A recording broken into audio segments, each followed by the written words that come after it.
اللہ کے رسول علیہ السلام سے پوچھا گیا کہ یا رسول اللہ صلی اللہ علیہ وآلہ وسلم، اللہ مصیبتیں کس پر ڈالتا ہے؟ اللہ تکلیفیں کس پر ڈالتا ہے؟ تو میرے آقا علیہ السلام نے فرمایا سب سے بڑی آزمائش اور مصیبت اگر کسی پر آتی ہے تو وہ پہلے انبیاء کرام پر آتی ہے۔ انبیاء سے بڑھ کر کوئی مصیبت میں نہیں رہتا۔ ہم لوگ کسی پر مصیبت دیکھتے ہیں تو بولتے او یہ تو اس کو کیے کہ سزا مل رہی۔ اگر کسی کو کوڑ ہو جائے، کوئی کوڑی ہو جائے، کوڑ، کسی کو جزام ہو جائے، کوئی نابینا ہو جائے، اندھا ہو جائے، تو لوگ اس کے بارے میں مذہبی محفلوں میں بھی ڈسکس کرتے ہیں کہ اس کو اس کے کیے کی سزا مل رہی ہے۔ اللہ سے معافی مانگو نہ کہا کرو۔ اس کی وجہ یہ ہے اگر وہ مومن ہے اور کوڑی ہو گیا، جزامی ہو گیا، ہے مسلمان، تو اللہ تبارک و تعالیٰ ان لوگوں کو اس وقت جنت میں داخل فرمائے گا ابھی تک لوگ قبروں سے کچھ اٹھے ہوں گے، کچھ اٹھنے والے ہوں گے، اس سے پہلے اللہ ان کو جنت میں داخل فرمائے گا۔ میں ابھی حدیث پڑھوں گا اس پر آپ کے سامنے۔ اس لیے کسی مسلمان کی تکلیف پر کوئی ڈسکس نہ کیا کریں، کسی مسلمان کی مصیبت پر کوئی، کچھ لوگ نابینا ہونے پر بھی کہ کوئی اندھا ہو گیا، اچھا تھا اندھا ہو گیا، اس پر مذاق اڑاتے ہیں۔ مذہبی حلقوں میں باضابطہ اسٹیجوں پر مذاق اڑایا گیا ان بزرگوں کا جن کو آخری عمر میں لمبی عمر ہونے کی وجہ سے یا ضعف ہونے کی وجہ سے آنکھوں کی بینائی چلی گئی تھی، کیا کیا ان کو نام دیے گئے۔ حالانکہ لوگ یہ بھول گئے کہ حبر الامہ، رئیس المفسرین سیدنا عبداللہ ابن عباس رضی اللہ تعالیٰ عنہ بھی آخری عمر میں نابینا ہو گئے تھے۔ لوگ کہتے ہیں اپنے کیے کی سزا بھگت رہے، میں کہتا ہوں ابن عباس نے کیا کیا تھا۔ حضرت جابر ابن عبداللہ انصاری جن کے گھر حضور علیہ السلام کی دعوت مشہور ہے، آخری عمر میں وہ نابینا ہو گئے تھے۔ کئی صحابہ کے نام لیے جا سکتے ہیں جو آخری عمر میں نابینا ہو گئے تھے، لیکن یہاں تو بس علم نہیں ہے، بلکہ اگر کچھ پڑھا، ہم نے کچھ پڑھ بھی لیا ہے تو ہمارے علم پر ہماری جہالت غالب آتی ہے۔ کسی بھی مسلمان اور مومن کو تکلیف میں دیکھو، ہم نے کوئی اس پر ڈسکس نہیں کرنا، بس یہ دعا کرنا اللہ اس کی مشکل آسان کر دے اور ہمیں اس مصیبت سے بچا لے۔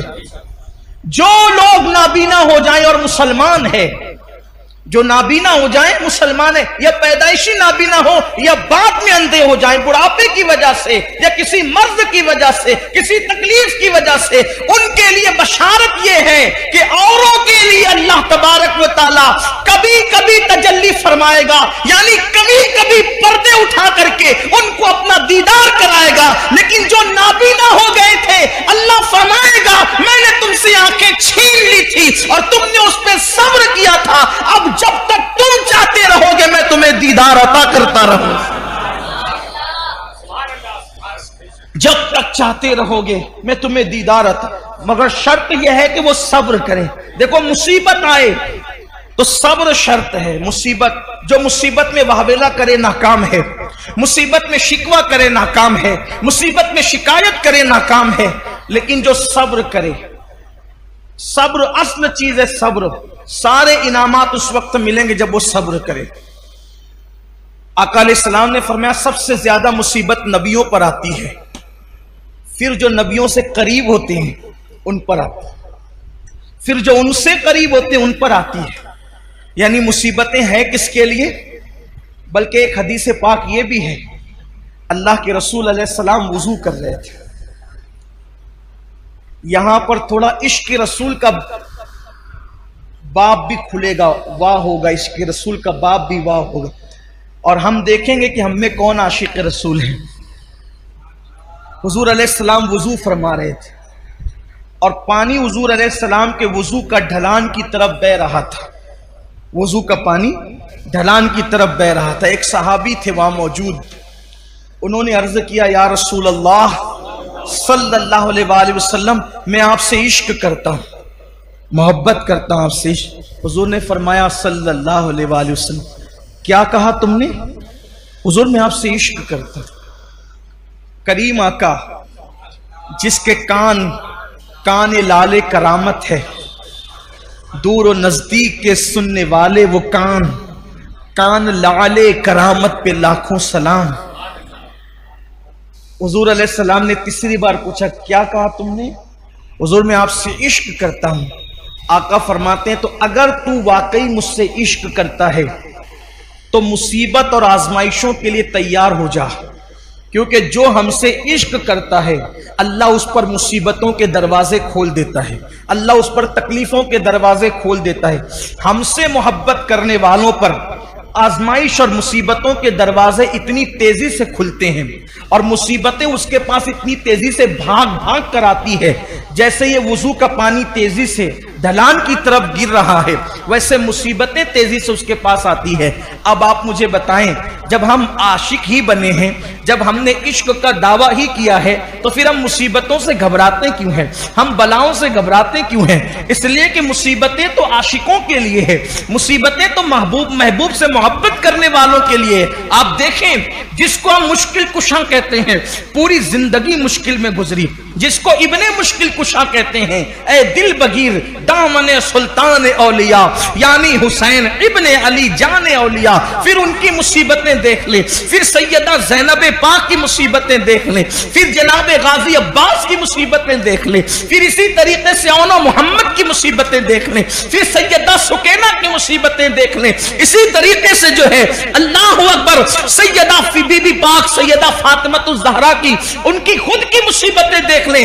ہمارے بزرگوں نے فرمایا 40 راتیں کسی پر ایسے گزر جائے، 40 راتیں کسی پر ایسے گزر جائے کہ اس پر کوئی مصیبت نہ آئے، وہ اپنے ایمان کی خیر منائے، وہ اپنے ایمان کا احتساب کرے 40 دن کے اندر۔ اب اس کو امام اہل سنت نے بہت خوبصورت انداز سے مزین کیا، فرمایا 40 راتوں میں تینوں میں سے کوئی ایک آنا چاہیے، علت، عین سے علت، قاف سے قلت، غال سے ذلت، علت قلت ذلت، 40 راتوں میں سے ایک مقام ایسا آنا چاہیے کوئی ایک رات میں، علت یا تو بیمار پڑ جائے، سر دردی ہو یا بخار آ جائے،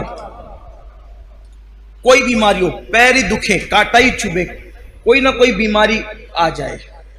اگر بیماری نہ آئے، قلت، پیسے ختم ہو جائے، 40 راتوں میں کبھی کوئی ڈبہ بھی بچ جائے کہ ہم بھی خالی ہو گئے تو مشکل بھی آئے کہ یار کچھ لانا بھی ہے، جیب بھی خالی ہے، ذلت، کوئی ذلیل کرے۔ دیکھو اب یہاں اپنے ذوق کے مطابق بات کرنا چاہتا ہوں،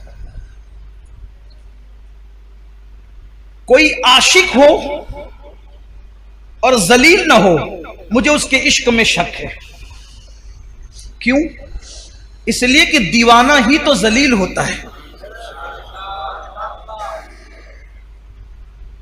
دیوانہ ہی ذلیل ہوتا ہے، فرزانے تھوڑی ذلیل ہوتے ہیں۔ فرزانہ تو کپڑے سنبھال کے چلتا ہے، اس کی استری فرزانے کی سمجھانے کے لیے کہہ رہا ہوں، اس کی اتنی ٹائٹ رہتی استری کہ وہ جو استری نے استری کی ہے تو اس کے فن کو بھی لوگ حیرت سے دیکھتے ہیں۔ وہ بیٹھتا اتنے ادب کے ساتھ ہے کہ اس کی ادائیں قابل تعریف ہوتی ہے، فرزانہ کھاتا اتنے نزاکت کے ساتھ ہے کہ اس کا کھانے پر بھی ڈسکس ہوتی کہ کیا ادب کا انداز ہے، لیکن ذلیل کس نے ہونا ہے؟ دیوانے نے۔ اس کے تو بال ایسے، اس کا تو لباس ایسا، اس کا تو گفتگو کا سمجھانے کے لیے کر دیوانہ، یہ دنیا کا دیوانہ ہے جو ذلیل ہوتا ہے۔ ارے جو دنیا کی محبت میں دیوانہ ہوا جب وہ ذلیل ہوتا ہے تو جو سب سے بڑے محبوب اعظم، محبوب رب اکبر، سارے انبیاء کے خداؤں کا، سارے انبیاء کا خدا، معاف کیجئے خداؤں، سارے انبیاء کا خدا، سارے نبیوں کا خدا، سارے رسولوں کا خدا جس سے پیار کرے وہ محمد الرسول اللہ ہے۔ اب کوئی ان سے پیار کرے، کوئی ان سے عشق کرے، تو پھر آپ مجھے بتائیں وہ ذلیل نہ ہو، وہ رسوا نہ ہو، تو پھر وہ عاشق کیسا، پھر وہ محب کیسا؟ اسے تو ذلیل ہونا ہی ہے۔ تو علت بیمار پڑنا، 40 راتوں میں قلت، پیسے کی کوئی تنگی آ جائے، ذلت، تینوں میں سے کوئی ایک چیز آ جائے، اور اگر تینوں آ جائے تو سونے پر سہاگا ہے۔ میں یہاں پہنچ کر تو یہ ضرور کہتا ہوں کہ 40 راتیں نہیں بلکہ شکر کے طور پہ کہتا ہوں کہ 10 سے 11ویں رات نہیں آتی، 2 چیزوں سے تو سابقہ پڑتا ہی رہتا ہے۔ علت بھی ہو جاتی ہے، علت بھی ہو جاتی ہے، اور عالمی پیمانے پر فیس بک اور یوٹیوب پر اور واٹس ایپ پر کچھ ذلت بھی ہو جاتی ہے۔ تو دل کو اطمینان ہوتا ہے کہ ابھی ایمان کا طوطا اڑا نہیں ہے، ابھی ایمان کا طوطا اڑا نہیں ہے۔ اور رہی بات ذلت کی، تو حضور تاج الشریعہ نے بہت اچھا شعر کہا تھا، اگر محبوب کے لیے ذلیل ہونا پڑے تو پھر یہ ذلت نہیں ہے بلکہ یہ بھی عزت ہے۔ وہ کہتے تیری خاطر ذلیل ہونا ہے میری عزت۔ میں اس کو جوڑ کر کے اس لیے پڑھ رہا ہوں تاکہ اس کا مفہوم سمجھ میں ہے۔ تیری خاطر ذلیل ہونا ہے میری عزت، تیری خاطر ذلیل ہونا ہے، کیا ہے؟ آپ کے لیے ذلیل ہونا میرے لیے کیا ہے؟ عزت ہے۔ تیری خاطر ذلیل ہونا ہے میری عزت، میرے وقار سلام۔ تیری خاطر ذلیل ہونا ہے میری عزت، میرے وقار سلام۔ تو حضور کے لیے ذلیل ہونا کوئی ذلت نہیں ہے بلکہ یہ تو بڑی عزت ہے۔ تو 40 دن کے اندر ایسی مشکل آنی چاہیے۔ پھر بیماریوں کا باب الگ ہے، تو یاد رکھیے کہ مصیبتیں آنی چاہیے لیکن مانگے نہیں، اور آئے تو اس پر صبر کریں۔